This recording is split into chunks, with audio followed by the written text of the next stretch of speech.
Fermez les yeux. Laissez le monde moderne s'effondrer dans le silence. 6000 ans s'effacent comme la poussière d'un seau brisé. Puis 7000 ans disparaissent. Enfin, 8000 ans s'envolent. Vous vous tenez maintenant dans les ruines d'Eridu. C'est la plus ancienne ville connue des Sumériens. Pourtant, même eux ne se souvenaient pas des premiers bâtisseurs. Vous tenez une tablette d'argile dans vos mains. Elle ne raconte pas une création ou un commencement. Elle décrit une suite.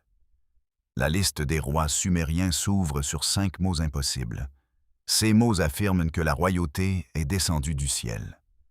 Le pouvoir n'a été ni créé, ni inventé par les hommes, il est simplement descendu. C'était comme si le pouvoir tombait d'ailleurs dans un monde déjà prêt. Ce n'est pas l'histoire de la création de la civilisation par les Anunnaki. Oh, c'est plutôt l'histoire de ce qui existait avant leur nomination. Ce récit explore un temps avant le règne des dieux sur les cités. Les temples les temples n'avaient pas encore de dédicacée précise. Cette époque existait avant que les généalogies divines n'expliquent l'autorité. Les mots écrits les plus anciens ne décrivent pas un début. Ils décrivent un héritage. Ce soir, nous suivrons cet héritage à travers les couches d'inondation. Nous explorerons un monde que les Sumériens jugeaient ancien. L'écriture commençait à peine à cette époque reculée. Avant d'aller plus loin dans ces silences anciens, aimez cette vidéo. Abonnez-vous à la chaîne si l'histoire vous attire. Dites-moi dans les commentaires d'où vous nous écoutez ce soir. Votre soutien compte énormément pour nous. Commençons maintenant notre exploration. L'histoire commence par une suite et non par la création. Les cités étaient déjà debout. L'agriculture nourrissait déjà des milliers de personnes. Cette ère a débuté après que des inondations ont effacé l'innommable. Les Anunnaki apparaissent dans les registres sumériens comme des administrateurs. Les Anunnaki n'étaient pas les bâtisseurs du monde. Ils étaient les gestionnaires de ce qui restait. C'est la première rupture dans nos certitudes sur les mythes anciens. Les premiers textes furent conservés sur des tablettes de Nippur, Uruk et Eridu. Ces textes ne décrivent pas un Dieu créant l'univers. Au lieu de cela, ils s'ouvrent sur des états d'eau et de terre. Ils décrivent qu'amène la frontière entre le ciel et le sol. Aucune voix ne commande ces éléments naturels. Aucune main ne les façonne. Ils existent simplement par eux-mêmes. C'est le grand paradoxe de la plus ancienne cosmologie écrite.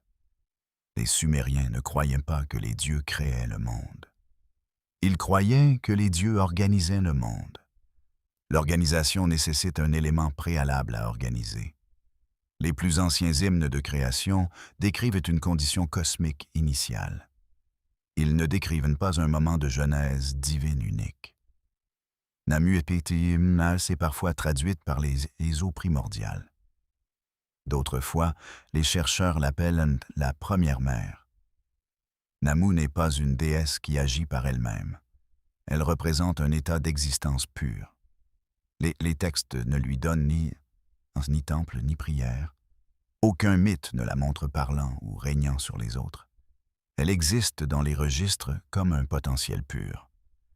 Namu est indifférencié, anonyme et totalement impersonnel. Vais-je comparer cela avec ce qui arrive plus tard dans l'histoire? À l'époque des grands mythes d'Enki et Enlil, les dieux avaient des personnalités. Les dieux se disputaient et travaillaient dur. Ces dieux plus récents attribuaient des domaines et des responsabilités. Ils gouvernaient activement le monde. Mais Namu ne faisait rien de tout cela. Elle était simplement la condition permettant aux événements de se produire. Les chercheurs qui examinent ces hymnes notent un détail spécifique. La cosmologie sumérienne ne décrit pas une création à partir du néant. Elle décrit une émergence à partir de quelque chose de présent. Le monde n'a pas été créé par la parole. Il a été séparé et divisé méthodiquement. Il a été organisé comme l'eau canalisée pour l'irrigation. C'était comme de la boue façonnée en briques.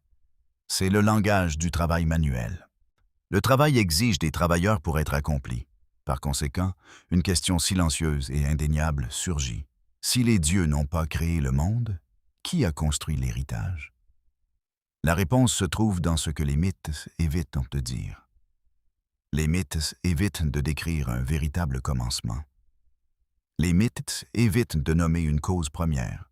Ils n'expliquent pas l'origine réelle des systèmes. Au lieu de cela, ils commencent par une déclaration obsédante. Le texte dit que la royauté s'est descendue du ciel à Eridu. La royauté n'a été ni créée ni établie par les hommes. Elle est simplement descendue. C'était comme si l'appareil du pouvoir arrivait déjà formé. Le monde était déjà préparé à le recevoir. C'est ici que le silence des registres devient le plus fort. Si la royauté était descendue, elle devait exister ailleurs auparavant. Elle existait quelque part avant Eridu et avant l'écriture. Elle existait dans un lieu que les Sumériens ne pouvaient plus nommer. Les preuves archéologiques soutiennent cette implication troublante. Les couches d'occupation d'Eridu remontent au 6e millénaire avant notre ère. C'était bien avant l'arrivée supposée de la royauté. La ville fonctionnait déjà normalement à cette époque. Des sanctuaires étaient reconstruits génération après génération au même endroit. Des canaux d'irrigation étaient déjà creusés dans ce sol. Les dieux n'ont pas fondé la ville d'Eridu. Les dieux en ont hérité. Ce modèle se répète également dans la ville d'Uruk. Les grands complexes de temples s'élèvent sur des structures antérieures. Des millénaires de travail humain précèdent l'intervention divine. Le temple blanc repose sur des plateformes plus anciennes. Le quartier de Leana s'est développé à partir de simples sanctuaires. Cela montre une continuité plutôt qu'une rupture brutale. Cela montre une évolution plutôt qu'un commandement divin. Les cités étaient déjà là depuis longtemps. Les dieux sont arrivés plus tard pour les expliquer. Nous devons nous demander pourquoi une civilisation nierait ses propres inventions. La réponse réside entre le monde sans écriture et le suivant. Elle se trouve dans la mémoire du déluge. Ce déluge est resté gravé dans les sédiments et les mythes. C'était la rupture généalogique au cœur de la liste royale. Nous nous tournons maintenant vers le moment où la mémoire s'est effondrée. Tout ce qui précédait devait être reconstruit avec les restes. Mais d'abord, nous devons comprendre les croyances avant le déluge. C'était une époque où les dieux n'avaient pas de nom. L'humanité ne savait pas encore pourquoi elle travaillait si dur. Les textes les plus anciens décrivent quelque chose de plus vieux que la divinité. Un fragment de tablette repose au British Museum. Il s'agit du numéro de catalogue K3445. Cette pièce provient de la bibliothèque d'Assurbanipal à Ninive. Elle contient l'un des plus anciens textes cosmologiques en langue sumérienne. Cet hymne précède de plusieurs siècles les mythes d'Enki et d'Enlil. L'hymne décrit le monde avant la séparation du ciel. C'était avant que la lumière ne jaillisse des ténèbres. Dans cet hymne ancien, il n'y a aucun dieu créateur. Il n'y a que Namu. Mais ce fragment de texte est très troublant. Namu n'est jamais décrite en train d'accomplir une action. Elle ne parle pas et ne commande personne. Elle ne façonne pas l'argile et n'insuffle pas la vie. L'hymne affirme simplement qu'elle était la condition primordiale. Elle était la mère cosmique originelle. Namu était un état d'être plutôt qu'une déesse. Cette distinction est fondamentale dans tous les textes religieux sumériens. C'est quand les textes comprennent des milliers de tablettes sur 2 millénaires. Il n'existe aucun temple dédié spécifiquement à Namu. Il n'y a ni prêtrise ni offrande rituelle pour elle. Elle apparaît comme la condition préalable à toute existence. Ensuite, elle disparaît de la vie religieuse active en Mésopotamie. C'est parce que les Sumériens ne vénéraient pas les origines. Les Sumériens vénéraient les fonctions et les rôles. Namu n'avait aucune fonction précise. Elle était l'absence totale de fonction. Elle représentait l'état avant l'attribution des rôles. Elle existait avant que la bureaucratie divine ne gouverne l'univers. Les linguistes notent que son nom partage une racine avec le mot mère. Cependant, les textes théologiques ne la traitent jamais comme une déesse mère. Elle ne nourrit pas et ne protège pas les humains. Elle ne donne pas naissance de manière active. Elle est simplement le milieu et l'eau sombre. Elle est le potentiel informe d'où provient la différenciation. Cette différenciation commence avec deux principes nommés An et Ki. Ces principes représentent le ciel et la terre. Les premiers hymnes ne les décrivent pas comme des personnes. Ils sont la toute première séparation du cosmos. Ils représentent la division primitive de l'univers en domaines distincts. En est la voûte céleste. C'est la frontière qui retient les eaux dans Kit, et la fondation et le sol solide. Elle est la plateforme sur laquelle repose toute structure future. Ils n'ont pas de mythe d'enfance, ils n'ont pas d'histoire de liaison de rivalité ou de romance. Dans les couches les plus anciennes, ils représentent un atteint le schisme cosmique. Ils représentent les principes masculins et féminins. Ils sont la frontière et ce qui est délimité. Dans les textes plus récents, An devient Anu, le Père lointain. Il est le roi retiré des dieux du ciel. Il intervient rarement dans les affaires terrestres, qui finit par être absorbé par d'autres divinités de la terre. Son identité s'est brouillée et son rôle a diminué. Mais dans les pensées les plus vieilles, An et Ki n'étaient pas des personnalités. Ils éteignent l'architecture et la structure de la réalité. C'est radicalement différent de ce qui arrive plus tard. Au 3e millénaire avant notre ère, les dieux devinrent humains. Enki marchait parmi les roseaux et parlait par énigmes. Inanna descendit aux enfers et négocia avec sa propre sœur. Enlil décréta les destins et s'énerva contre le bruit humain. C'étaient des êtres avec des désirs et des histoires propres. Mais An et Ki ne possédaient aucun de ces traits. Ils étaient des faits cosmiques plutôt que des acteurs. Cela soulève une implication dérangeante. Les Sumériens gardaient le souvenir d'un temps sans Dieu actif.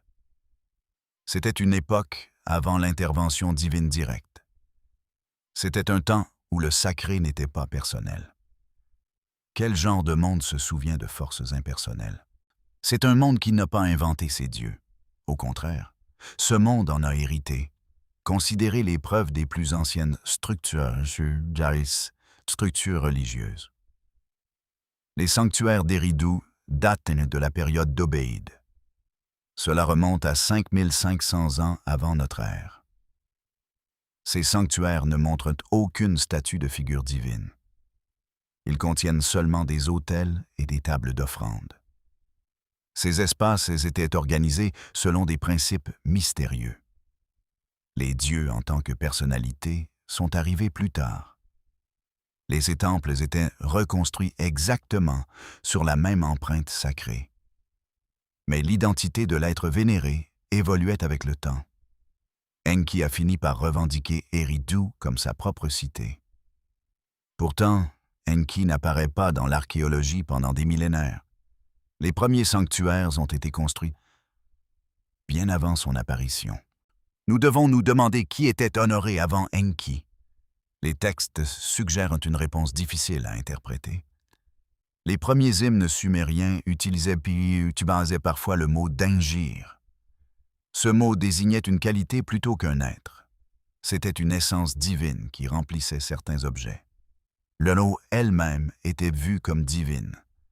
On ne voyait pas un dieu caché dans l'eau. Le principe sacré de la terre était honoré directement. C'était une reconnaissance abstraite que l'ordre possédait une divinité. La structure cosmique et les lois naturelles étaient sacrées. Ces systèmes existaient avant toute divinité nommée.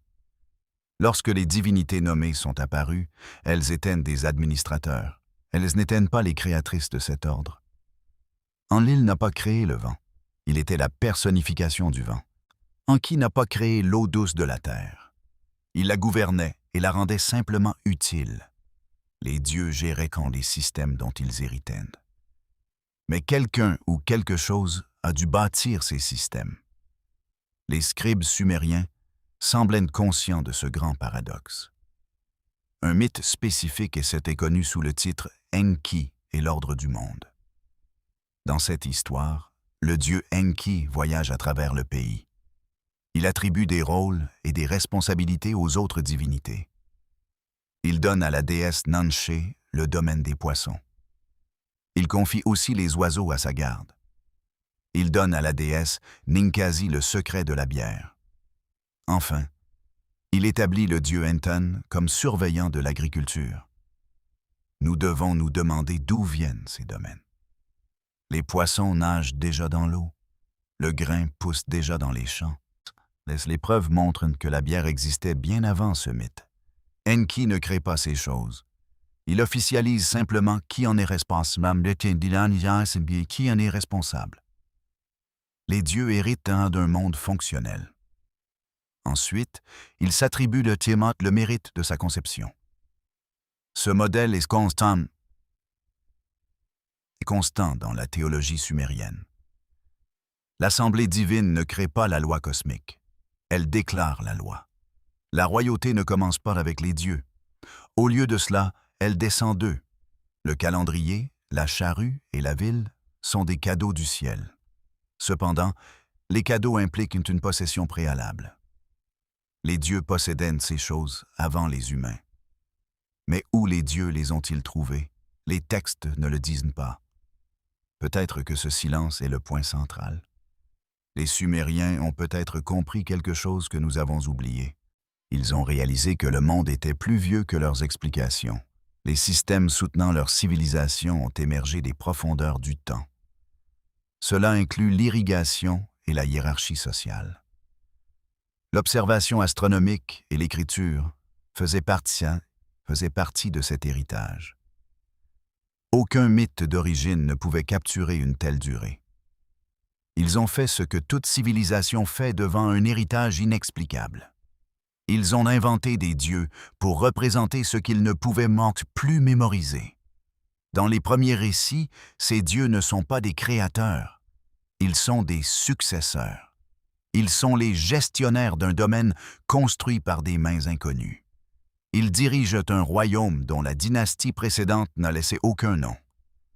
Cela est très visible dans les revendications sumériennes sur l'autorité. Les textes anciens affirment qu'après la descente de la royauté du ciel, la royauté était à Eridu. Elle n'a pas été établie ou construite. Elle est descendue comme si l'appareil gouvernemental existait déjà ailleurs. Le concept de pouvoir centralisé et de hiérarchie administrative est arrivé complet. Il est tombé entre les mains des premiers rois humains. Pourquoi les Sumériens décriraient-ils le pouvoir de cette manière? Pourquoi ont-ils présenté leurs institutions comme des arrivées plutôt que des inventions? Ils considéraient ces systèmes comme des héritages plutôt que des accomplissements. La réponse dans les preuves suivantes est troublante. Une catastrophe historique est l'explication la plus probable. Quelque chose s'est brisé entre les bâtisseurs et ceux qui s'en souvenaient. Un déluge ou un autre événement a mis fin à cette époque. Quand la civilisation a repris, les survivants ne pouvaient plus expliquer l'héritage. Il était déjà ancien quand ils l'ont trouvé. Les dieux ont comblé le vide entre la perte et la mémoire. Le prisme de Weld Blundell se trouve au musée Ashmolean à Oxford. Cet objet d'argile mesure environ 8 pouces de hauteur. Il est inscrit sur ses 4 faces. Il contient une version complète de la liste des rois sumériens. Les scribes ont écrit ce prisme vers l'an 2000 avant Jésus-Christ. Il prétend documenter des dirigeants remontant avant le déluge.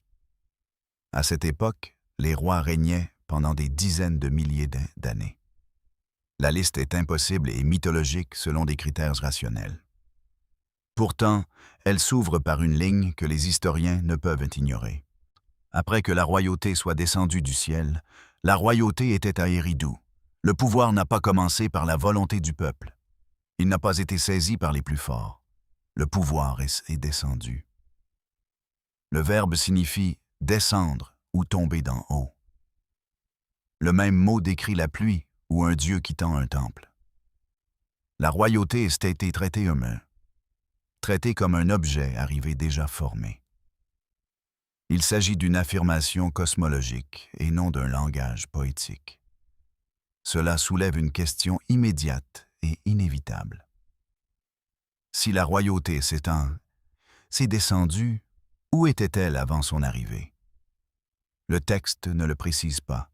Il affirme simplement le transfert. Le ciel possédait la royauté. Ensuite, Eridu l'a possédée. Le mécanisme de ce changement n'est pas expliqué. L'histoire antérieure est effacée et seule l'arrivée est enregistrée. Cette formulation est très étrange. Eridu était déjà ancienne quand la liste des rois fut écrite. Les relevés archéologiques révèlent une habitation continue depuis 5800 avant Jésus-Christ. Cette date se situe 3000 ans avant les premières écritures. La ville n'est pas apparue soudainement. Elle a grandi lentement sur de nombreuses générations. Des sanctuaires ont été bâtis sur d'autres sanctuaires. Quand exactement la royauté est-elle descendue? La liste des rois ne donne aucune date précise. Elle place simplement Eridu en premier dans la séquence des cités antédiluviennes. Ce sont les villes qui existaient avant le grand déluge. La liste attribue aux premiers dirigeants des règnes d'une longueur stupéfiante. Le premier roi, Alulim, aurait régné pendant 28 800 ans. Son successeur, Alalngar, a régné pendant 36 000 ans. Ce ne sont pas des figures historiques. Aucun humain ne vit pendant 28 millénaires. Mais ce ne sont pas non plus des fabrications aléatoires. Les noms suivent des modèles linguistiques cohérents. Les noms apparaissent dans plusieurs versions de la liste, avec peu de variations. Les scribes les considéraient comme réels d'une certaine manière. Ils étaient assez réels pour être recopiés de génération en génération. Les scribes les copiaient depuis des tablettes plus anciennes. Ils les conservaient dans les archives des temples. Que sont ces noms? Une théorie suggère que ces règnes représentent dans des dynasties. Des lignées entières ont été compressées en un seul nom. Alulim n'était peut-être pas un seul roi, mais une maison royale. Alalngar pourrait représenter une période plutôt qu'une personne. Cela n'explique toujours pas la descente de la royauté. Le texte insiste sur le fait que l'institution venait d'ailleurs. La gouvernance et l'autorité centralisée n'ont pas été inventées à Eridu. Elles ont été reçues du ciel. Le texte dit que les dieux ont fourni l'ordre cosmique. Mais les dieux n'écrivent pas de documents administratifs. Les dieux ne gèrent pas les stocks de grains. Les êtres humains accomplissent ces tâches. Les preuves archéologiques d'Eridu montrent une complexité administrative lente. Elle n'est pas descendue en un seul instant. Des jetons d'argile apparaissent au 6e millénaire avant Jésus-Christ. Les archéologues ont trouvé des récipients pour la distribution des ressources. Il existait des installations de stockage communes. La poterie standardisée suggère une production organisée. Tous ces marqueurs sociaux se sont développés progressivement. Pourquoi la liste des rois décrit-elle cela comme une descente? La réponse réside peut-être dans les événements précédant l'écriture. Une rupture, un effondrement ou un déluge s'est produit. La liste des rois divise l'histoire en deux époques distinctes. Il y a le temps avant le déluge et le temps après. Le langage change radicalement à cette frontière. Avant le déluge, les rois règnent pendant des durées impossibles. Après le déluge, les durées de règne deviennent plausibles. Elles incluent des périodes de 20, 30 ou 45 ans. La liste nomme 8 rois dans 5 villes avant le déluge. Après le déluge, elle nomme des dizaines de dirigeants. Soudain, la chronologie s'aligne sur les séquences archéologiques connues. Le déluge marque la transition du mythe vers l'histoire. Il marque aussi la transition de la mémoire vers la reconstruction. Un déluge catastrophique a pu effacer la continuité institutionnelle. Le déluge a détruit les archives et déplacé les populations. Les survivants ont été confrontés à un problème profond. Ils ont hérité de systèmes qu'ils ne comprenaient plus totalement. Les réseaux d'irrigation étaient déjà en place. Les sites sacrés étaient déjà désignés. Les hiérarchies sociales étaient déjà établies. Sans archives écrites, la seule option était l'origine divine. La royauté est descendue car personne ne se souvenait de son invention. Cette interprétation est soutenue par des preuves comparatives. De nombreuses civilisations anciennes ont connu des ruptures. Nous trouvons souvent des mythes décrivant les institutions comme des cadeaux divins.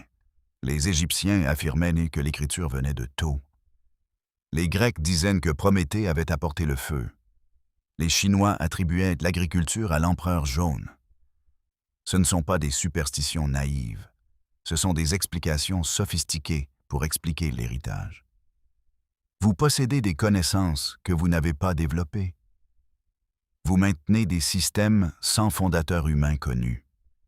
Vos villes reposent sur des fondations plus vieilles que votre mémoire. Par conséquent, vous attribuez leurs origines à quelque chose de plus grand. Eridu n'était pas la seule ville de la séquence antédiluvienne. Après Eridu, la royauté est passée à Bad Tibira, puis Larak. Elle est allée à Sippar, puis à Shuruppak. 5 villes existaient avant le déluge. Ces 5 centres de pouvoir organisés ont hérité de la royauté. C'était comme si l'autorité était un objet physique transféré. Ensuite, le déluge est venu et a détruit les villes. La séquence s'est brisée. Quand la royauté a repris après le déluge, elle est apparue à Kish. Cette ville se trouvait à des centaines de kilomètres au nord d'Eridu. La continuité a été rompue. Le transfert a été réinitialisé. Pourtant, l'institution elle-même a survécu. La royauté n'avait pas besoin d'être réinventée. Elle existait simplement, attendant d'être revendiquée par un chef puissant. La royauté était un concept et une technologie sociale. Elle était déjà profondément ancrée dans la culture mésopotamienne. Même une perturbation catastrophique ne pouvait pas l'effacer. Elle était devenue structurelle et inévitable. La théologie dit que les dieux ont fourni cet ordre, mais la théologie est écrite par ceux qui en bénéficient. Sans le récit divin, un modèle troublant subsiste. Des villes fonctionnaient sans fondateurs enregistrés. Des systèmes administratifs opéraient sans invention documentée. Les hiérarchies sociales étaient si anciennes que les Sumériens ne pouvaient les tracer. Uruk offre l'exemple le plus clair. Vers la fin du 4e millénaire avant Jésus-Christ, Uruk était la plus grande ville. Elle comptait peut-être 30 000 habitants. La ville possédait d'immenses complexes de temples et des remparts. Des centres administratifs géraient de vastes terres agricoles, mais la liste des rois ne place pas Uruk avant le déluge. Elle n'apparaît qu'après le déluge. Il semble que la ville n'existait pas avant la catastrophe. Pourtant, les fouilles à Uruk révèlent 18 niveaux de construction distincts.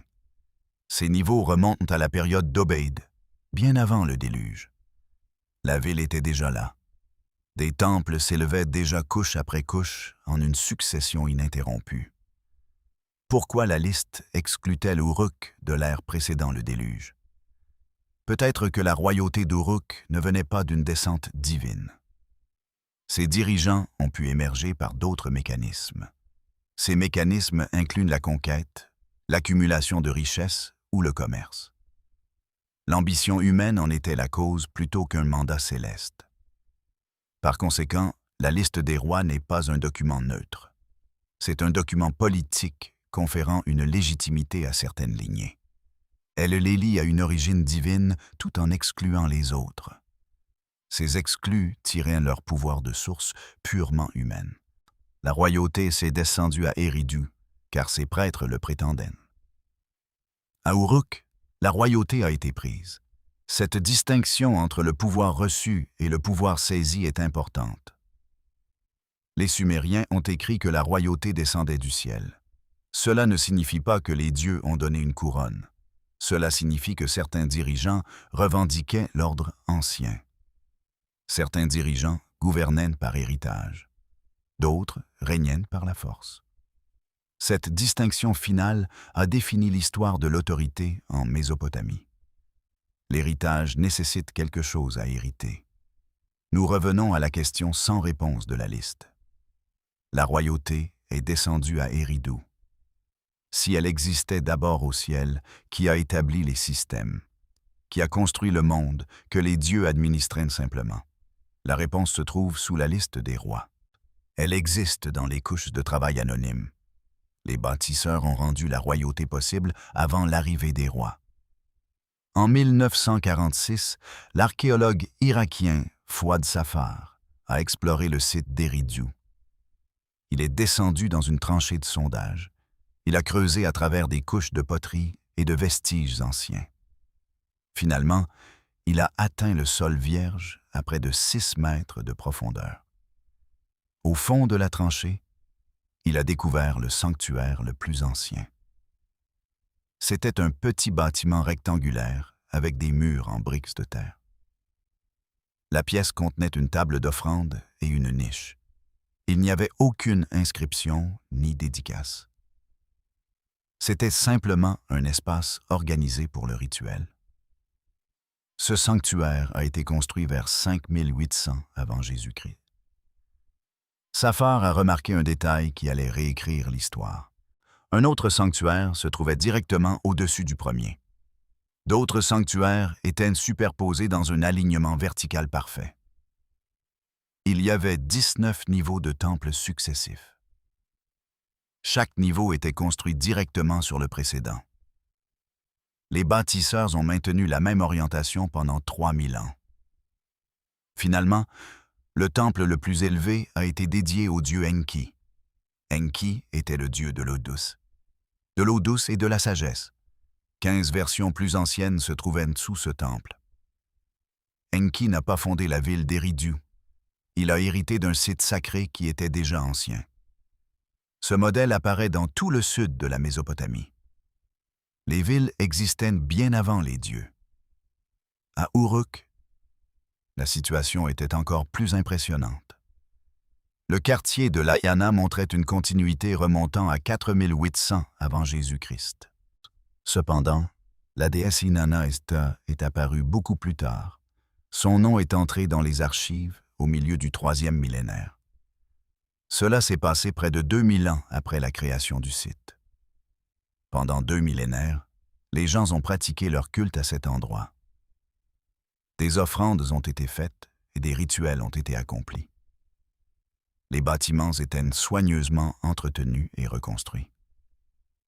Pourtant, aucun nom n'a été enregistré pour la divinité. Aucune mythologie n'a été écrite.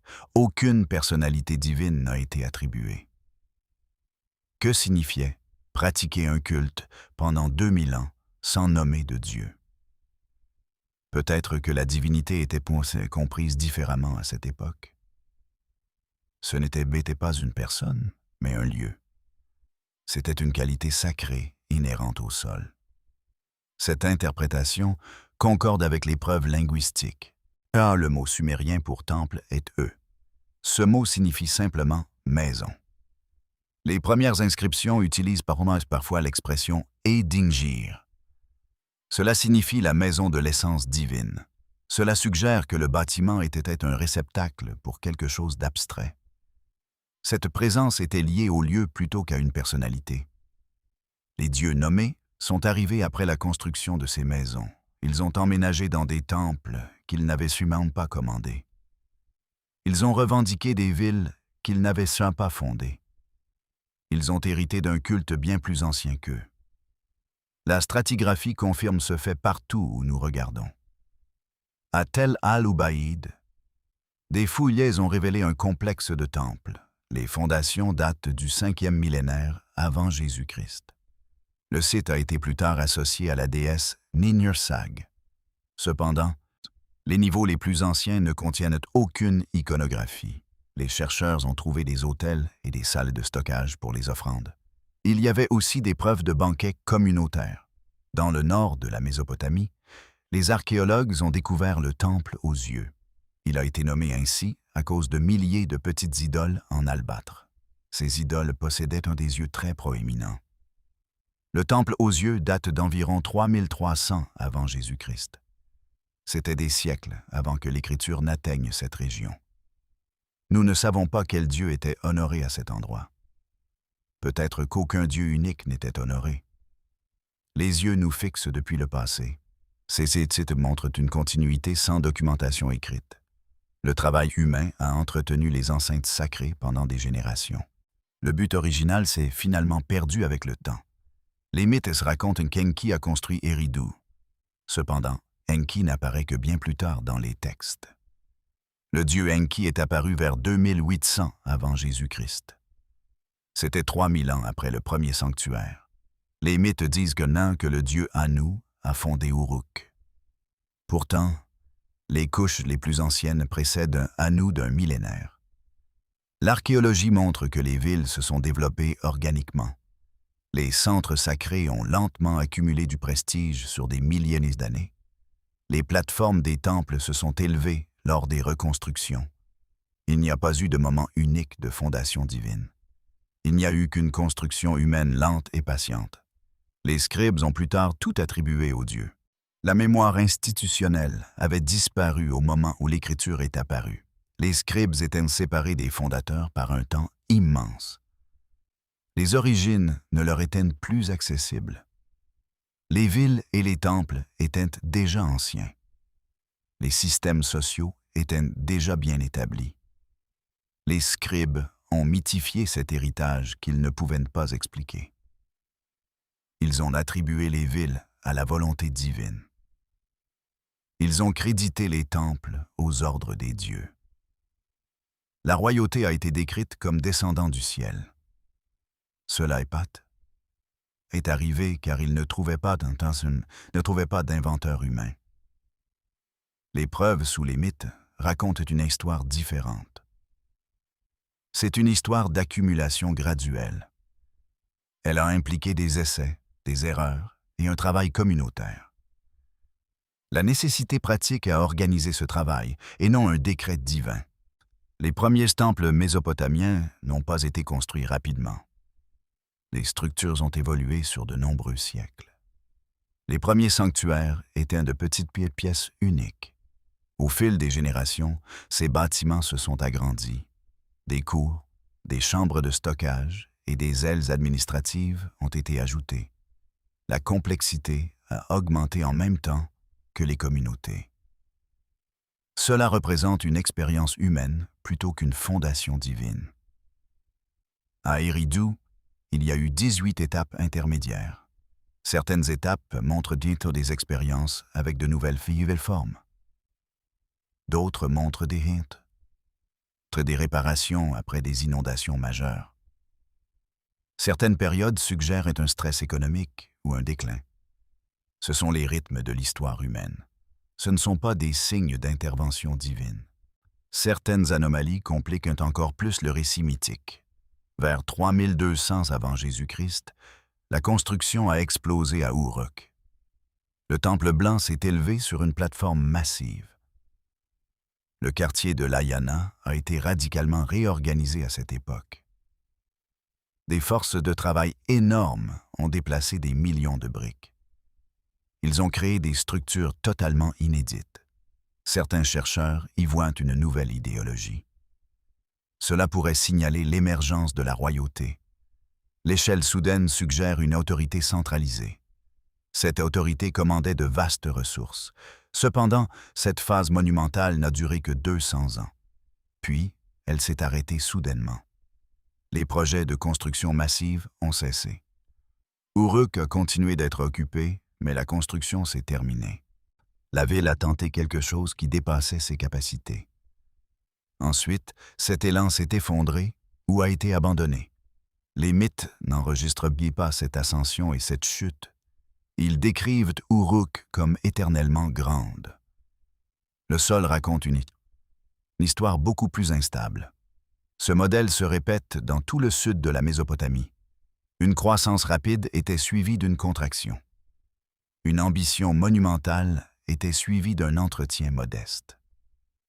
Les villes ne se sont pas élevées régulièrement vers un âge d'or. Les villes ont surgi et reculé comme les marées. On peut s'y attendre pour des villes construites par des mortels. Les humains ont répondu aux pressions environnementales et aux opportunités économiques. Les conflits politiques ont également joué un rôle. Les dieux sont entrés dans l'histoire pour expliquer la stabilité.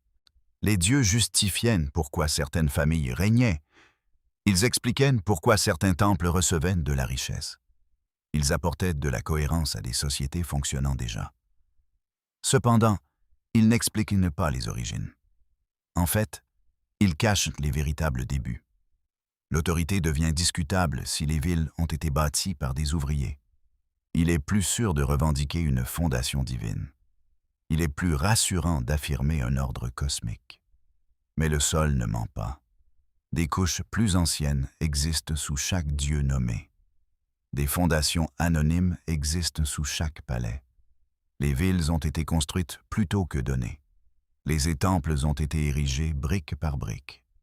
Des personnes dont les noms sont perdus ont fait le travail. Des systèmes comme les canaux et les réseaux de stockage sont apparus tôt. Les hiérarchies de travail et les calendriers sont apparus avant l'écriture. Ces systèmes existaient avant les dieux nommés et les rois. Cela soulève une question inévitable. Si les dieux n'ont pas créé ces systèmes, qui l'a fait? Qui a organisé le travail et creusé les canaux? Qui a convaincu les communautés de travailler pour les générations futures? Les mythes nous donnent des dieux, mais l'archéologie montre le développement. Ni l'un ni l'autre n'explique le moteur de la transformation. Quelque chose a transformé les villages en villes organisées. Quelque chose a changé les fermiers en main-d'œuvre.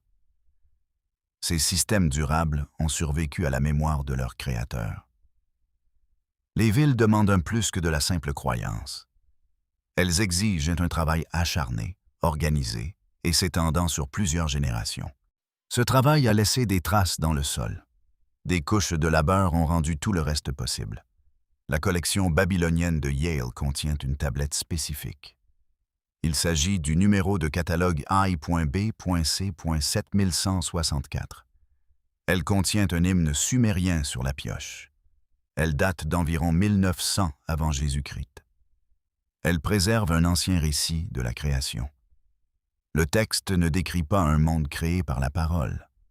Il ne contient pas de commandements divins. Au lieu de cela, le dieu Enlil crée la pioche. Il l'utilise pour fendre la terre. L'humanité jaillit alors comme des plantes sortant du sol. Le langage de cet hymne est très technique. La pioche s'est décrite avec une terminologie précise. Le récit se concentre sur l'outil du travailleur. Cela suggère que la véritable fondation de la civilisation était le travail physique. Le mot « al » est le terme sumérien pour un type spécifique de « hu » utilisé pour l'irrigation. Le terme « bur » est le verbe utilisé pour creuser ou excaver la terre. L'apparition de l'humanité est décrite en utilisant le mot « hu ». Ce même mot désigne les jeunes pousses après la plantation agricole. Ce récit ne traite pas de magie cosmique. Au contraire, le texte décrit la construction de canaux comme une cosmologie. Une fois le modèle reconnu, il apparaît partout dans la littérature sumérienne. Dans le mythe d'Enki et Ninmah, les dieux craignent l'humanité pour se libérer du travail agricole.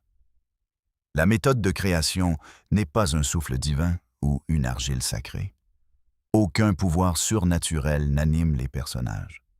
Au lieu de cela, le processus implique un modelage. C'est le même mot utilisé pour former des briques dans un moule. Les premiers humains ont été façonnés dans une forme d'argile appelée daub. Ce processus est identique à la fabrication des briques de terre. Des textes administratifs de la période dynastique ancienne documentent exactement ce processus. La Genèse d'Éridu contient le plus ancien récit connu du déluge. Le texte décrit la création des villes par une série de verbes spécifiques. Ces verbes incluent le creusement des fondations et l'élévation des plateformes. D'autres tâches incluant l'accumulation de terre et l'établissement de canaux d'irrigation. Le dieu Enki ne fait pas apparaître les villes par magie. Il les construit en utilisant le vocabulaire des registres de construction réels. Ces registres proviennent des archives des temples du 3e millénaire. Parce que les mythes ne décrivent pas des événements surnaturels. Ils décrivent un travail monumental et coordonné. Ce labeur de plusieurs générations a été élevé au rang d'action divine. L'ampleur du travail requis pour bâtir la civilisation mésopotamienne était immense. Le travail a été coordonné et soutenu pendant des siècles. Il a dû sembler surhumain pour ceux qui ont hérité des résultats. Considérez l'effort nécessaire pour transformer les plaines inondables en terres habitables. La région est assez plate et se trouve à peine au-dessus du niveau de la mer. La chaleur de l'été brûle la terre. Le printemps apporte des inondations catastrophiques lors de la fonte des neiges. Cette eau déferle le long du Tigre et de l'Euphrate. Sans intervention humaine, la terre est principalement composée de marécages. Le terrain est détrempé, et détrempé, salin et impropre à l'agriculture. Rendre ce paysage productif a nécessité une transformation radicale. D'abord, les travailleurs ont creusé des canaux pour détourner l'eau des rivières. Cela a empêché les inondations de détruire les habitations. Ensuite, ils ont construit des digues pour contenir les nouveaux canaux. Puis, ils ont creusé des canaux de distribution plus petits. Enfin, ils ont construit des systèmes de drainage pour éviter l'accumulation de sel. L'entretien continuait année après année et génération après génération. Le limon bouchait les canaux, tandis que les inondations brisaient les digues. La négligence a fini par tuer les villes. Les études archéologiques des anciens réseaux de canaux révèlent des systèmes massifs. Ces réseaux s'étendaient sur des centaines de kilomètres. Les canaux principaux mesuraient 9 mètres de large. Les bras secondaires se ramifiaient comme des capillaires. Les ingénieurs ont transformé des paysages entiers pour soutenir la vie humaine. Cette infrastructure est antérieure à l'invention de l'écriture de plus de 1000 ans. Chaque brique et chaque canal racontent la même histoire de persévérance humaine. La période d'Obéide a duré d'environ 6500 à 4000 avant Jésus-Christ. Cette époque montre des preuves claires d'une agriculture irriguée à grande échelle en Mésopotamie méridionale. Les schémas d'établissement se regroupaient le long des anciens cours d'eau. L'analyse des sols révèle une gestion délibérée de l'eau, les densités de population, suggèrent une production excédentaire coordonnée entre plusieurs communautés. Quelqu'un organisait ce travail et coordonnait les efforts entre les villages. Ils ont planifié des systèmes dont la réalisation prendrait des décennies. Ils entretenaient des canaux qui profitaient à des régions entières plutôt qu'à des familles individuelles. Cependant, nous n'avons aucun nom pour ces organisateurs. Aucune inscription ne crédite leur vision. Aucun monument ne commémore leurs exploits. Seuls les systèmes eux-mêmes restent enfouis dans les sédiments. Ils sont aujourd'hui visibles grâce à l'imagerie satellite et aux fouilles stratigraphiques. Lorsque l'écriture est enfin apparue, ces systèmes étaient déjà anciens. Les scribes ont tenté d'expliquer leurs origines en les attribuant aux dieux. Enki a creusé les canaux. Enlil a élevé les digues. Les Anunnaki ont organisé le travail. L'action divine remplace l'effort humain que l'on ne peut plus retracer. Mais le vocabulaire trahit la vérité. Les dieux ont accompli exactement ce que l'archéologie attribue aux humains. Le mythe sumérien du débat entre le grain et la brebis décrit les dieux avant la création de l'humanité. Le texte note que les dieux Anunnaki ne savaient pas manger du pain. Ils ne savaient pas porter de vêtements. Ils erraient sur la terre et paissaient comme des animaux. Finalement, le grain et la brebis furent créés pour les nourrir correctement. C'est une affirmation profondément étrange. Le texte décrit des dieux qui ne connaissent ni le pain ni les vêtements et qui pestent. Cela implique que le texte se souvient d'une époque avant l'agriculture organisée. Il reflète une époque antérieure à la production textile. Les communautés humaines vivaient différemment, de manière moins structurée et moins hiérarchisée. Puis, quelque chose a changé. L'agriculture s'est intensifiée et le travail s'est devenu coordonné. Les surplus étaient stockés et redistribués. Des hiérarchies ont émergé pour gérer cette complexité. Le mythe appelle cela la création de l'humanité. Cependant, les données archéologiques montrent qu'il s'agissait d'une réorganisation de l'humanité. Des cueilleurs dispersés et les premiers agriculteurs sont devenus des travailleurs disciplinés. Ils travaillaient dans des systèmes plus vastes que ce qu'un individu pouvait comprendre.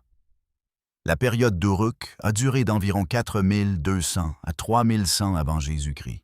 Cette période marque l'explosion de cette transformation. Les villes ont atteint une taille sans précédent. Les technologies administratives se sont multipliées.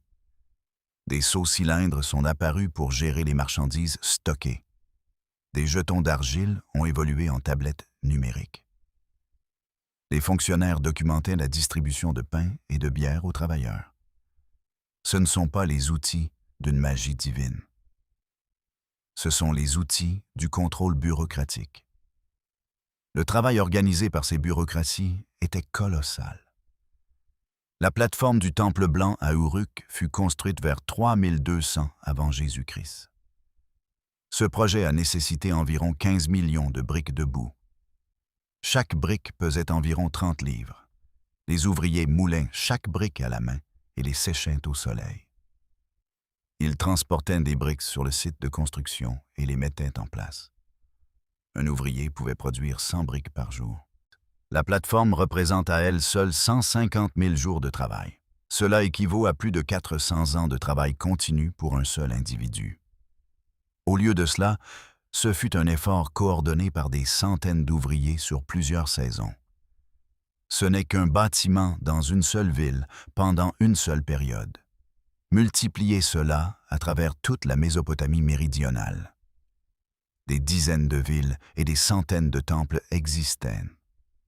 Des milliers de kilomètres de canaux furent construits. L'investissement en travail devient presque incompréhensible. Les Sumériens attribuaient ce travail aux dieux. Cependant, un détail vient perturber cette explication. Les mythes décrivent les dieux eux-mêmes comme irrités par le travail. L'épopée d'Atrahasis est un récit de création complet de la Mésopotamie antique. Dans cette histoire, les dieux se rebellent contre leur travail. Ils sont épuisés de creuser des canaux et d'entretenir les systèmes d'irrigation. Les dieux accomplissent le labeur sans fin nécessaire pour soutenir la terre. Finalement, ils font grève et brûlent leurs outils. Ils affrontent le dieu suprême Enlil et exigent un soulagement. La solution fut de créer l'humanité pour faire le travail à leur place. Ce n'est pas une histoire de générosité divine, c'est une histoire de gestion du travail. Une classe d'êtres a forcé une autre classe à accomplir des tâches. Ils ne souhaitaient plus faire ces tâches eux-mêmes.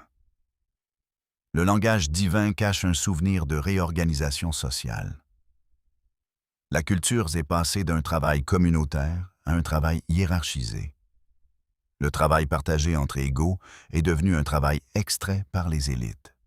Les dieux représentent les administrateurs, les humains représentent les travailleurs. La création, et c'était le moment où cette hiérarchie était devenue formalisée et permanente. Des textes économiques de la période dynastique précoce soutiennent cette interprétation.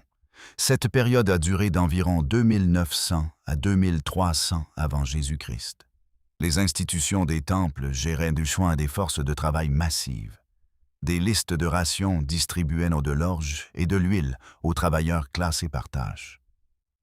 Ces tâches comprenaient la fabrication de briques, le creusement de canaux, le gardiennage de troupeaux et le tissage. Ces travailleurs n'étaient pas des esclaves au sens classique. Cependant, ils n'étaient pas non plus libres. Ils étaient liés à l'institution et dépendaient des rations redistribuées. Ils accomplissaient des tâches assignées par les administrateurs du temple. Ce système apparaît pleinement formé dans les documents écrits les plus anciens. Il fonctionnait depuis des générations avant que l'écriture ne le capture. Les mythes décrivent son origine et écrivent son origine comme une création divine. Mais l'archéologie montre quelque chose de plus complexe. Les mécanismes d'extraction du travail se sont développés progressivement. Ces systèmes se sont intensifiés au cours des siècles. Au moment où l'écriture a commencé, le système était déjà bien établi. Les dieux n'ont pas créé ce système. Les humains l'ont créé. Les humains qui l'ont créé n'ont laissé aucun nom ni monument. Ils n'ont laissé aucune déclaration d'intention. Seuls les systèmes eux-mêmes et les mythes subsistent. Pourtant, une autre couche de preuves vient compliquer davantage ce tableau. Les archéologues ont identifié des horizons d'effondrement sur plusieurs sites de Mésopotamie méridionale. Cela implique des interruptions soudaines dans les schémas d'établissement et l'abandon de sites saillies majeurs. Il y a des ruptures dans la continuité céramique et des changements de style architecturaux. Ces effondrements ne se produisent pas uniformément. Différentes régions ont connu des perturbations à différents moments. Un modèle émerge de manière cohérente. Quelque chose a déstabilisé l'ordre existant entre 3900 et 3200 avant Jésus-Christ. Cela s'est produit lors de la transition entre la période d'Obeid et celle d'Uruk. Les anciens centres furent abandonnés et de nouveaux centres émergèrent. Le développement prudent des périodes salines précédentes a laissé place à une transformation rapide. Ces transformations étaient parfois chaotiques. D'épais dépôts de sédiments déposés par l'eau apparaissent sur plusieurs sites. Ce sont des couches d'inondation. Elles ne constituent pas le déluge universel unique du mythe. Au lieu de cela, elles représentent des inondations régionales répétées. Les inondations furent assez catastrophiques pour perturber les villes et détruire les archives. Elles ont rompu la mémoire institutionnelle. Lorsque les eaux se sont retirées, la civilisation a repris différemment.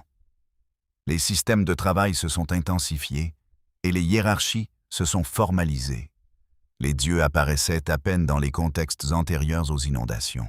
Soudain, ils ont dominé les archives postérieures aux inondations. Le monde qui a construit les premiers systèmes et celui qui s'en souvenait étaient différents. Dans cette rupture, la mémoire est devenue mythe, et le travail est devenu Maasai est devenu création.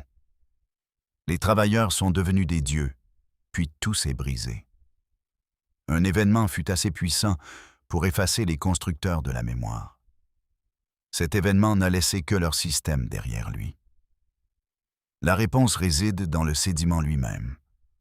En 1929, l'archéologue britannique Leonard Woolley a fouillé le cimetière royal d'Ur.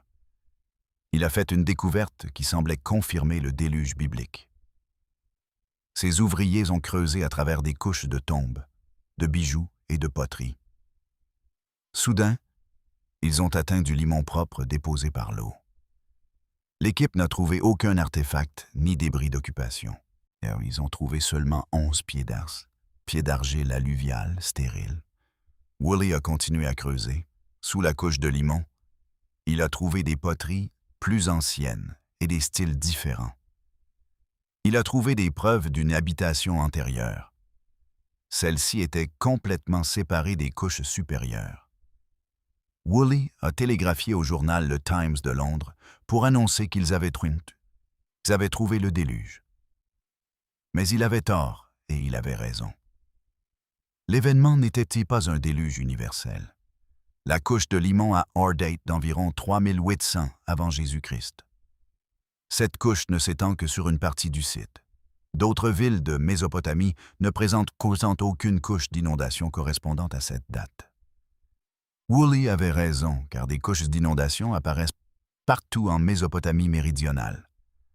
Cependant, elles n'apparaissent pas au même moment. À Uruk, les sédiments ont perturbé l'occupation vers 3500 avant Jésus-Christ. Un horizon d'inondation massif apparaît à Shuruppak vers 2900 avant Jésus-Christ.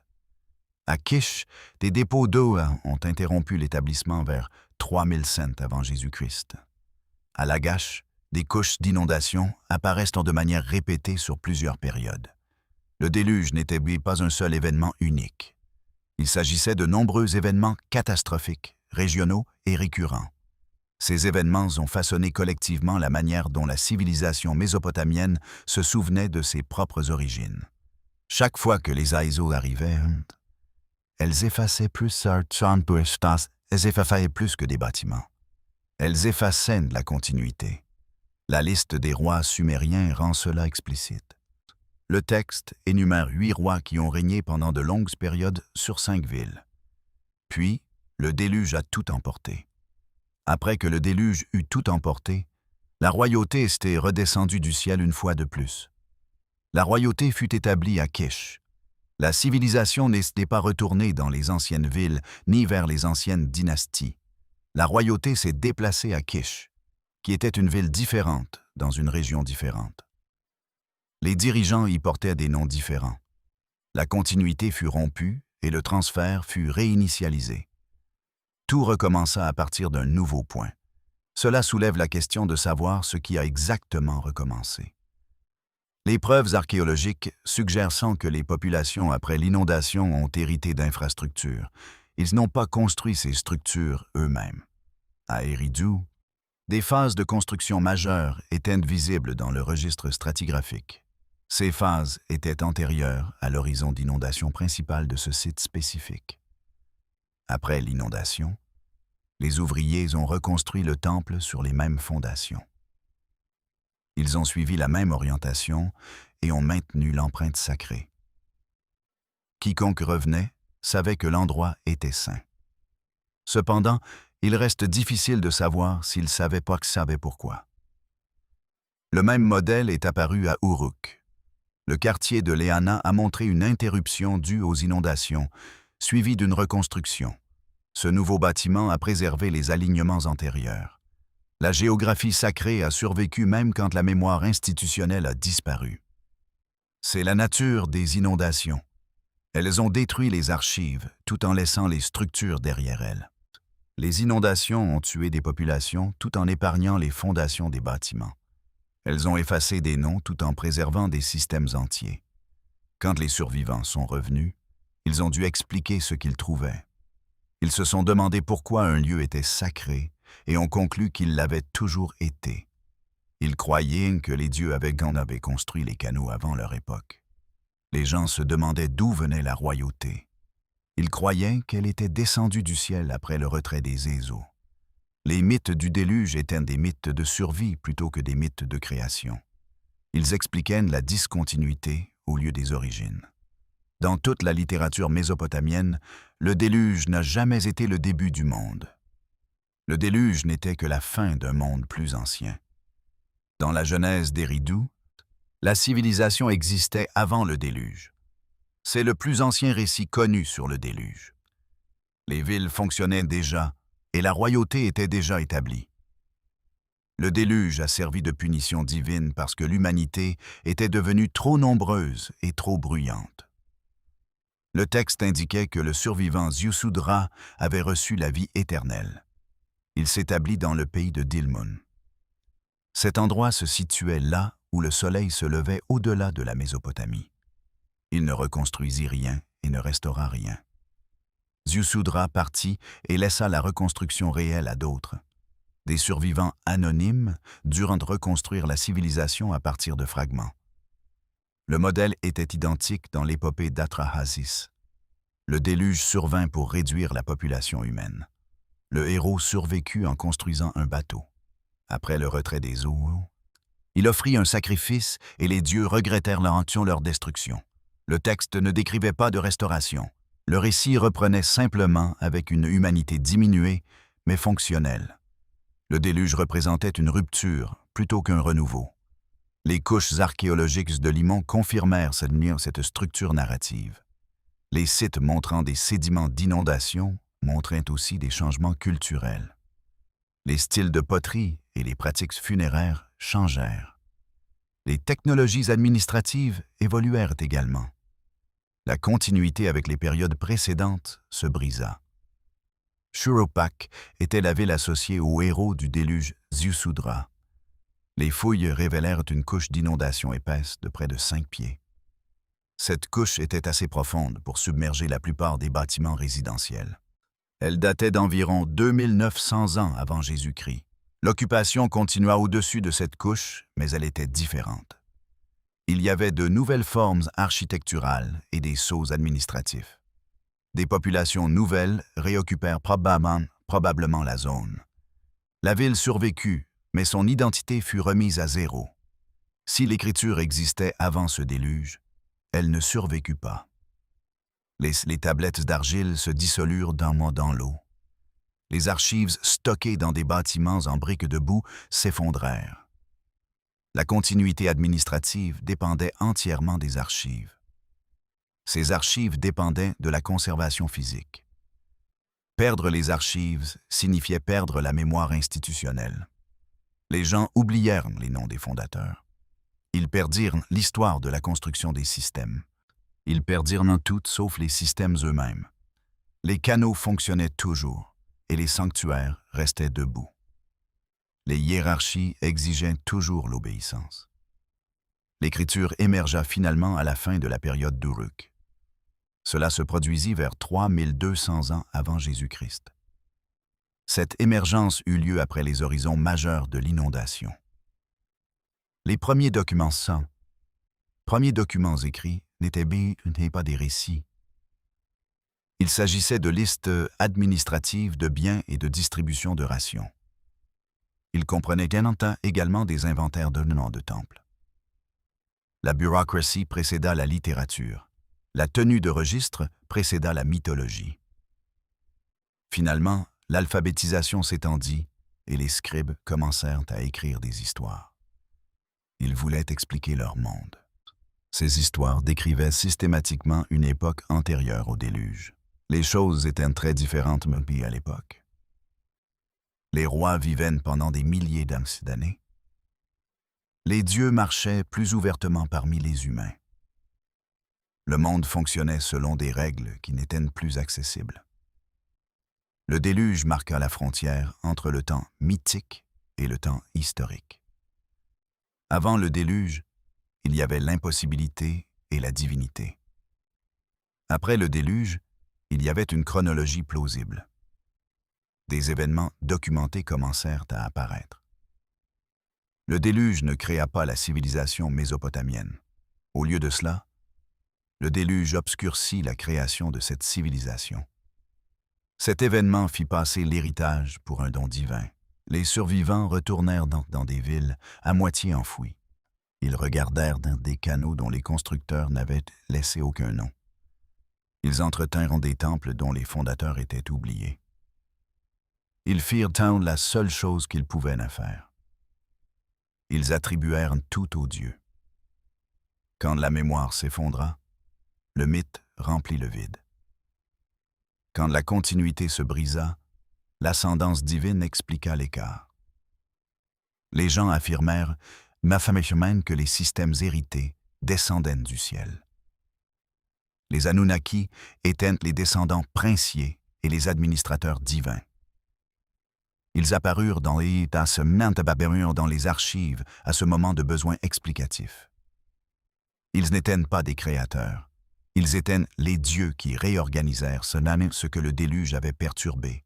Ils étaient des successeurs plutôt que des initiateurs. Ces dieux héritèrent d'un monde qui était déjà ancien. Ils arrivèrent même pour le gérer. Nous devons nous demander ce qu'ils ont hérité. Nous devons aussi demander qui a construit le monde qu'ils dirigeaient. Le mot Anunnaki apparut pour la première fois pendant la période dynastique précoce. Cette apparition eut lieu vers 2700 ans avant Jésus-Christ. Le nom n'apparaissait pas dans les mythes de création. Il apparaissait dans des documents administratifs. Le nom figurait aussi dans les allocations de rations et les inventaires. Les Anunnaki entrèrent dans les registres historiques en tant que bénéficiaires de ressources. Ils n'étaient pas des architectes cosmiques. C'était une inversion surprenante de notre image habituelle des dieux anciens. Nous attendons d'eux qu'ils craignent le monde.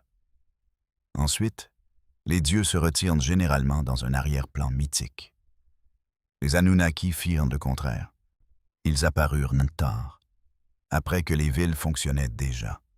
L'Écriture documentait déjà des économies complexes. Les systèmes qu'ils étaient censés avoir créés fonctionnaient déjà. Ils furent décrits comme des gestionnaires plutôt que des créateurs. Un texte cataloguait les responsabilités assignées aux Anunnaki. Ce texte est connu sous le nom de « Devoir et pouvoir des dieux ». Enki supervisait la sainteté, l'eau douce et la sagesse. Enlil contrôlait le vent et la fertilité agricole. Ninhursag gérait la naissance et l'obstétrique. Utu gouvernait le soleil et la justice. Nana administrait la lune et le chronométrage. Chaque dieu avait un domaine spécifique. Chaque domaine existait déjà. Les dieux ne donnèrent pas naissance à ces éléments.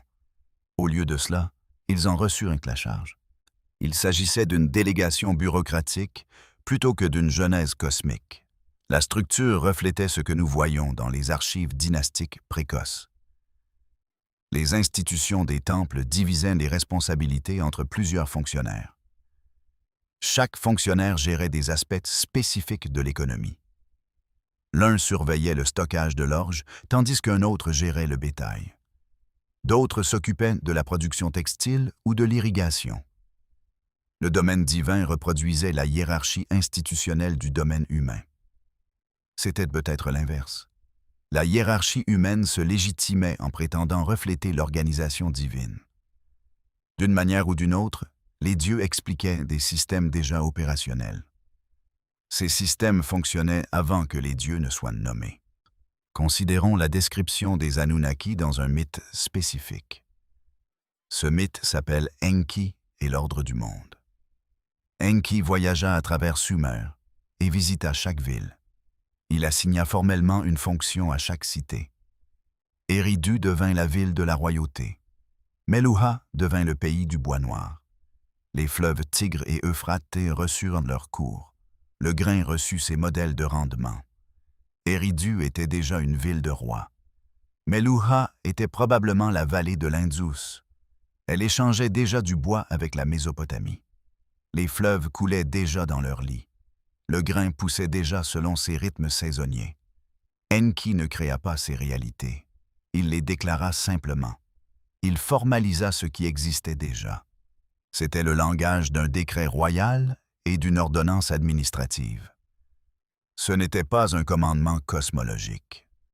La mythologie des Anunnaki ressemble à un appareil d'État. Cet appareil était déguisé en récit divin.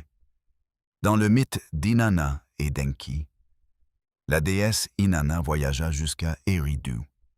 Elle enivra le dieu Enki. Elle le convainquit de lui donner les pouvoirs sacrés. Ces pouvoirs comprenaient la royauté, la prêtrise et la métallurgie. Ils comprenaient aussi l'écriture et la musique. Inanna chargea ses objets dans son bateau. Elle s'enfuit vers Uruk avant qu'Enki ne redevienne sobre. Il réalisa bientôt ce qu'il avait fait.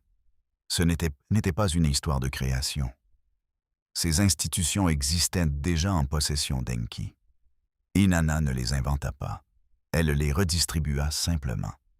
Elle transféra l'autorité institutionnelle d'une ville à une autre. Le mythe décrivait une compétition politique entre les centres de temples. Chaque centre revendiquait sa légitimité sur des domaines spécifiques. Uruk affirma sa supériorité culturelle sur Eridu. Une prêtrise affirma qu'elle avait absorbé le savoir sacré d'une autre. Les dieux servaient de mandataires pour la rivalité urbaine. Les Anunnaki fonctionnaient comme une assemblée divine. Ce groupe légitimait la ville qui détenait la dominance politique. Des textes durs décrivaient le rassemblement des Anunnaki. Cela se produisit vers 2100 ans avant Jésus-Christ. Ils se rassemblèrent pour prononcer des jugements sur les rois. Ces assemblées divines se réunissaient dans la ville puissante. Quand Ur était dominante, l'assemblée se réunissait à Ur. Quand Babylone s'éleva, l'assemblée se réunit à Babylone. Les dieux suivaient le pouvoir au lieu de le créer. Même l'étymologie du nom Anunnaki révélait ce caractère administratif. Le nom dérivait de Anu et de Unak. Ce terme signifiait descendants princiers ou noblesse. Ils étaient explicitement les enfants du ciel. Cette aristocratie divine se composait d'héritiers de l'autorité cosmique.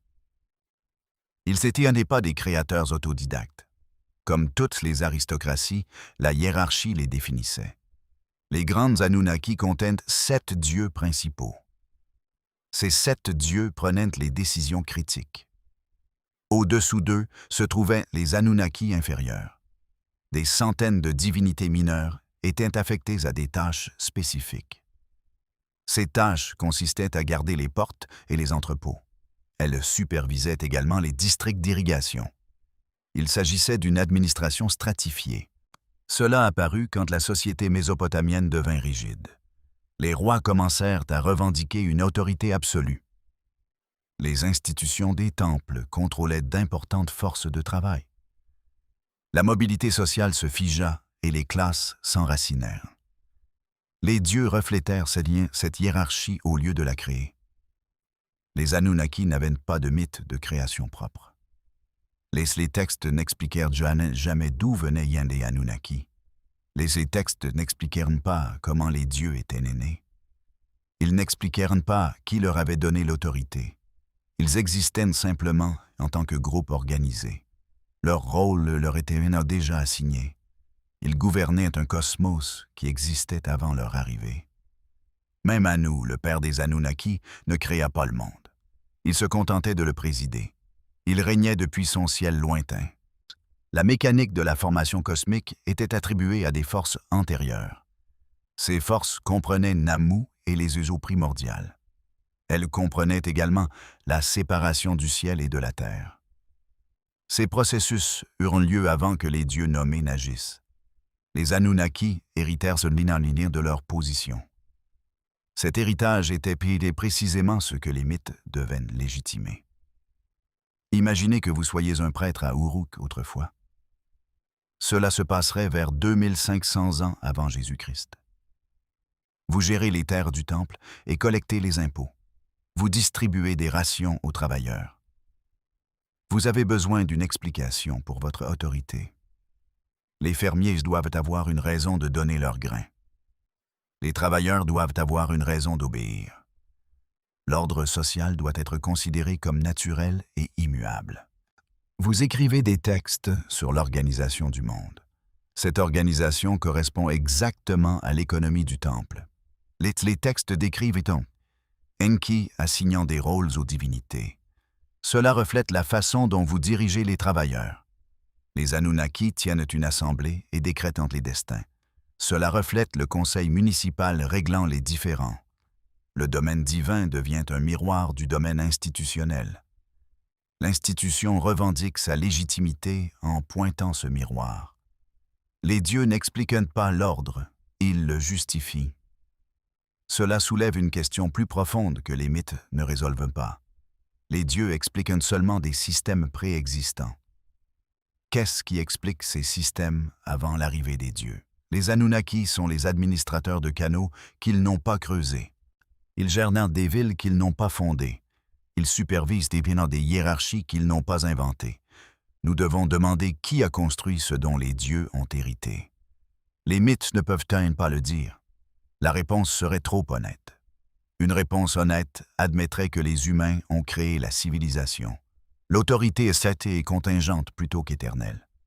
Ces systèmes semblent naturels et cosmiques ou ordonnés par le divin. Pourtant, ces systèmes sont en réalité des accidents historiques. Ils sont le produit de circonstances spécifiques. Des personnes dont les noms ont disparu ont inventé ces systèmes. Une fois cela admis, tout l'édifice de la légitimité divine s'effondre.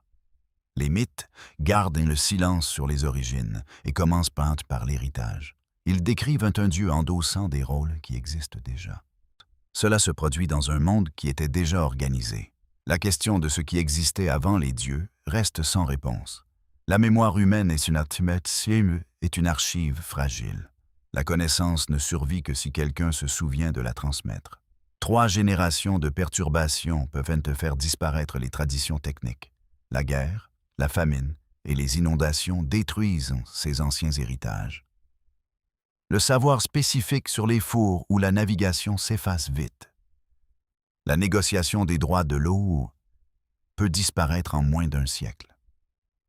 Pourtant, la structure survit plus longtemps que les faits. Les anthropologues ont documenté ce modèle dans les cultures orales. Les communautés préservent les relations essentielles par le récit quand l'histoire s'efface. L'ancêtre spécifique qui a fondé le clan est oublié. Cependant, l'histoire de l'importance des clans subsiste. L'individu qui a creusé le premier canal est perdu. Pourtant, le principe stipulant que l'eau doit être partagée perdure. Le mythe survit quand les faits s'effondrent, mais que la structure reste. En Mésopotamie, les récits divins encodent les connaissances institutionnelles. Ces connaissances sont antérieures aux textes eux-mêmes. Le mythe d'Enki organisant le monde n'est pas une fantaisie. C'est une carte mémorielle de la répartition des ressources à Sumer. Le domaine de chaque dieu correspond à un secteur économique réel. Chaque mission divine reflète des divisions administratives concrètes. Ces divisions apparaissent dans les archives dynastiques anciennes. L'histoire préserve le système même après l'oubli des origines. Considérez le mythe du mariage sacré. C'est l'union rituelle entre le roi et la déesse Inanna. Le rituel est rejoué chaque année pour assurer la fertilité et la prospérité. C'est une théorie politique encodée plutôt qu'une superstition primitive. La légitimité du roi dépend de l'approbation divine. L'approbation divine est démontrée par la performance rituelle. La performance rituelle nécessite la participation des prêtres. Par conséquent, le roi ne peut pas régner sans le temple. Le temple ne peut pas revendiquer l'autorité sans le roi. Le mythe encode l'interdépendance des institutions. Cette relation existe dans les traces archéologiques avant les mythes. Les dieux deviennent le langage pour mémoriser et imposer les relations institutionnelles. Cependant, quelque chose de plus profond se produit. Les dieux font plus que préserver des structures. Ils préservent le temps de l'éthique et les modèles de comportement. Ces modèles maintiennent la cohésion sociale même quand les raisons sont oubliées. L'histoire du déluge n'est pas seulement une punition divine. Elle encode des connaissances de survie pour le peuple. L'histoire enseigne aux humains à construire des bateaux et stocker le grain. Elle enseigne le respect de la puissance destructrice de l'eau. Ne vous installez pas dans les zones les plus basses. Écoutez quand les eaux montent. Ce sont des leçons pratiques apprises sur des générations d'inondations. Finalement, les inondations spécifiques sont oubliées. Personne ne se souvient du désastre d'il y a 3800 ans avant l'ère commune. Personne ne se rappelle l'inondation d'il y a 2900 ans avant l'ère commune. La leçon doit être encodée dans une histoire dramatique. Cela garantit la transmission du message à travers les siècles. Ainsi, les dieux envoient le déluge et le héros construit un bateau. L'humanité survit en se souvenant de ce que les dieux ont enseigné. Le mythe remplace le témoignage oculaire par le commandement divin. Pourtant, le savoir de survie reste intact. C'est pourquoi les dieux prolifèrent après le début de l'écriture. L'écriture arrive trop tard pour documenter les origines. Elle arrive juste à temps pour préserver les structures existantes. Les premières tablettes enregistrent ce qui existe déjà. Elles notent les économies des temples et les hiérarchies administratives. Quand les scribes commencent à composer de la littérature, ils tentent d'expliquer les systèmes. Ils n'ont pas de documents historiques à consulter. Les systèmes sont plus anciens que l'écriture elle-même. Alors, les scribes créent des dieux pour expliquer les systèmes. Les dieux deviennent des réceptacles pour tout le savoir culturel. La technique d'irrigation devient un cadeau d'Enki. L'observation astronomique devient la sagesse des dieux célestes. Les principes juridiques deviennent les décrets d'Utu, le dieu de la justice. La médecine par les plantes devient un savoir accordé par la déesse Ninina. Les dieux se souviennent de ce que les humains ont oublié. Plus précisément, les dieux deviennent un mécanisme pour la connaissance fonctionnelle. C'est pourquoi la mythologie divine se stabilise après une catastrophe. Les inondations perturbent les villes et déplacent les populations. Quand la continuité institutionnelle se brise, le mythe devient le lien. Vous ne vous souvenez peut-être pas de qui a construit le temple. Cependant, vous vous rappelez que le temple est sacré pour Inanna. L'alignement d'un canal peut sembler mystérieux. Pourtant, vous vous souvenez qu'Enki l'a ordonné. Vous ne connaissez plus la raison de la fête des récoltes. Cependant, vous vous rappelez que les dieux l'exigent. Le mythe préserve la fonction quand l'origine devient inaccessible. Alors, une prise de conscience très troublante émerge. Les dieux pourraient même être des contenants narratifs pour le savoir humain perdu. Ils encodent des systèmes construits par des ancêtres anonymes. Ces exploits étaient trop lointains pour être documentés. Que se passerait-il si nous décodions ces mythes? Peut-être que les dieux se souviennent de ce que les humains ont oublié. Les Anunnaki apparaissent tardivement pour organiser un monde fonctionnel. Ils n'inventent certainement pas la théologie. Au contraire, ils la préservent. Ils sont les derniers échos de quelque chose de plus ancien. Ce monde a construit des systèmes, puis s'est complètement effondré. Seule la métaphore divine pouvait transmettre cette mémoire. Une phrase spécifique apparaît souvent dans la littérature sumérienne. Elle est si commune qu'il est facile de l'ignorer. Les auteurs sumériens faisaient souvent référence aux jours anciens. Cela apparaît dans les dédicaces de temples et les inscriptions royales. Elle apparaît aussi dans les prologues mythologiques. Cela indique que le contenu est hérité plutôt que nouveau. L'information était mémorisée plutôt qu'inventée. Les Sumériens étaient obsédés par l'Antiquité et le passé.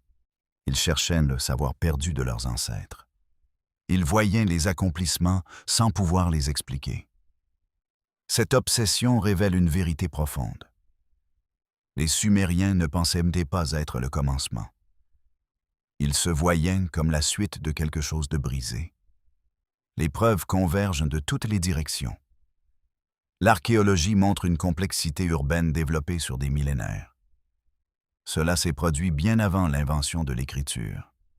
Les textes décrivent des dieux héritant de systèmes existants. Les récits du déluge marquent des ruptures entre les épreuves. La liste royale mentionne quand la royauté est descendue. Cela place le règne divin dans une séquence plutôt qu'à l'origine. Tout dans la culture sumérienne pointe vers un passé antérieur. Quelque chose de fondamental a été perdu. Les Anunnaki sont des administrateurs divins qui organisent le monde. Ils ne sont pas les créateurs de la fondation perdue. Au contraire, ils sont les gestionnaires et les gardiens symboliques. Ils sont ce qui a survécu quand les bâtisseurs ont péri. Imaginez clairement la situation. Un monde se développe pendant des milliers d'années. Les communautés coordonnent le travail et les ingénieurs conçoivent l'irrigation. Ces systèmes étaient assez sophistiqués pour faire vivre des villes. Les astronomes suivent les cycles célestes pour créer des calendriers. Les architectes développent des techniques pour des plateformes monumentales. Des administrateurs inventent de la comptabilité pour gérer les surplus. Tout cela arrive avant l'invention de l'écriture. Puis, une série de catastrophes survient. Les inondations effacent des parties du cadre institutionnel. Les populations sont déplacées et les archives sont perdues. Au retour de la stabilité, les survivants héritent d'infrastructures inconnues. Ils trouvent des canaux dont les concepteurs sont anonymes. Ils trouvent des temples dont les fondateurs sont oubliés. L'origine des hiérarchies sociales ne peut être retracée. L'Écriture émerge dans ce monde après la catastrophe. L'Écriture ne raconte pas la création de la civilisation. Au lieu de cela, elle gère ses restes. Les premières tablettes sont des inventaires et des listes de rations. Ce sont des comptes de Marthe et comptes de marchandises circulant dans des systèmes.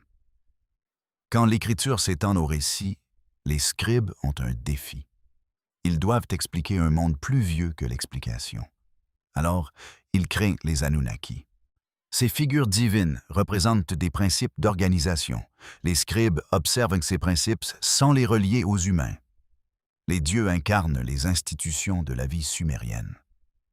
Cependant, leurs mythes de création sont totalement absents.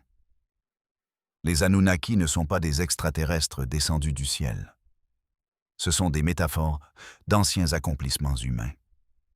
Ces exploits étaient si vieux que même les anciens les oublièrent. C'est pourquoi les dieux apparaissent comme des bureaucrates. Les dieux gèrent au lieu d'inventer. Ils héritent de rôles dans un cosmos déjà structuré. Les Sumériens, d'après le déluge, géraient des systèmes hérités. Ils dirigeaient un monde antérieur qu'ils ne comprenaient pas. Pas totalement. Les mythes sont des traductions plutôt que des fantaisies. Ils tentent de rendre l'histoire perdue transmissible. Cette forme sert à légitimer l'ordre actuel. La vision du monde sumérien devient alors claire. Les Sumériens ne pensaient pas être la première civilisation. Ils croyaient reconstruire après un effondrement. Ils ne pensaient pas que les dieux créaient leur monde. Les dieux ont formalisé ce qui a survécu du passé. Ils étaient les descendants d'une société complexe. Ils ont tenté de préserver le savoir après la disparition des bâtisseurs. Les Sumériens ne croyaient pas être les premiers. Les Sumériens pensaient être arrivés tard. Les textes les plus anciens sont des tablettes d'argile. Ils décrivent des dieux anciens, des dieux qui organisent au lieu de créer. Ils décrivent des rois qui héritent au lieu d'innover. Les villes étaient déjà anciennes au début de l'Écriture. Ces textes sont les monuments d'un monde perdu. Ils tentent d'encoder ce que l'oralité ne pouvait transmettre. Quelque chose de vaste et sophistiqué a précédé. Ce monde antérieur était coordonné et très avancé. Puis, tout s'est terminé. Il ne reste que l'héritage des canaux et des temples. Nous trouvons des hiérarchies encodées par le divin car l'humain a oublié. Imaginez si notre monde s'effondrait demain par l'eau ou le feu. Une catastrophe pourrait effacer nos institutions et nos archives. Les populations déplacées auraient du mal à se souvenir du passé. Que diraient les survivants de nous dans 1000 ans? Se souviendraient-ils de nous tels que nous étions? Peut-être inventeraient-ils des dieux pour expliquer nos systèmes? Ils pourraient attribuer nos exploits à une intervention divine. Cela arrive quand l'histoire humaine n'est plus traçable. Nous appelleraient Anunnaki. C'étaient les descendants princiers descendus du ciel pour organiser le monde. Ces textes sumériens ne révèlent pas un complot d'extraterrestres. Ils révèlent quelque chose de bien plus profond et humain. Ces textes montrent la fragilité de la mémoire et des structures. Les civilisations mythifient souvent leur propre passé perdu. La catastrophe finit par rompre le fil de l'histoire. Sous les tablettes et les mythes vivait autrefois un monde humain. Ce monde a construit et organisé pendant des millénaires. Finalement, cette civilisation s'est noyée. Ce qui reste n'est pas le monde lui-même. C'est un écho porté par des histoires cruciales. Même quand les faits s'effacent, les dieux gardent de l'oubli humain. En lisant ces textes anciens, nous nous souvenons d'eux aujourd'hui.